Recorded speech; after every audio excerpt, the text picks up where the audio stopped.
parang marami tayong report ngayon ng mga empty catcher activities. Yeah. So tayo rin naman na puspus din at huli. Pero actually, ang long-term solution nito is i-sunset na or i-phase out na yung 2G and 3G technology natin pagdating sa mga SIM card signals natin. No? Kasi dito sila naglalagay. Tama yung sinasabi, kinukwento ni Jovi kanina, narinig ko eh.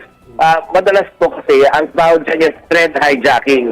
Papasok sila doon sa mga threads na legitimate threads ng mga bangko natin, ng mga utilities natin, LTO, MMDA, minsan nga pati PCSO, at saka nanalo ka, hindi ka naman tumataya. So, talagang puspusan din yung activities nila, at saka nagbabali sila.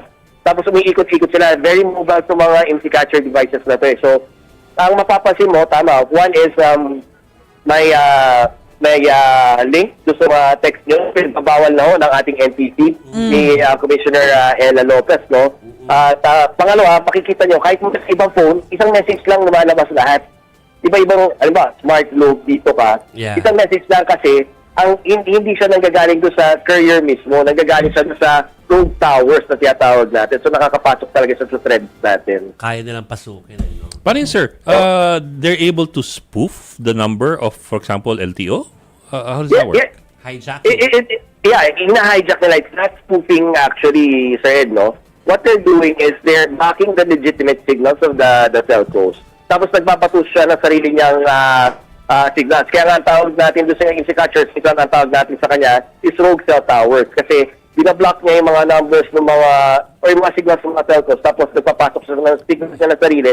Kaya nababypass niya yung mga restrictions natin. For example, the restriction is bawal magkaroon ng hyperlinks or links doon sa mga text messages natin. Na-hijack niya. So it's an illegal cell site, in other words, that's mobile. Yes, illegal to. So pag nahuli natin siya, actually marami na tayo nahuli ng ganito, no, Sir Ed? At ito. Pero kasi, ang mahirap dito, the challenge really is, ang mobile siya, sa sobrang mobile niya, iikot-ikot lang siya. Tapos sa sobrang little device, it can fit into a car. Minsan, the size of a backpack, okay na. So isipin niyo yun, Sir Ed, no, Jovi, tsaka Ma'am Maricel. Ang pag sa sasakyan niya, sa hinto lang sandali, bato na signal, alis na naman kaagad. So, yun yung challenge ng law enforcement natin.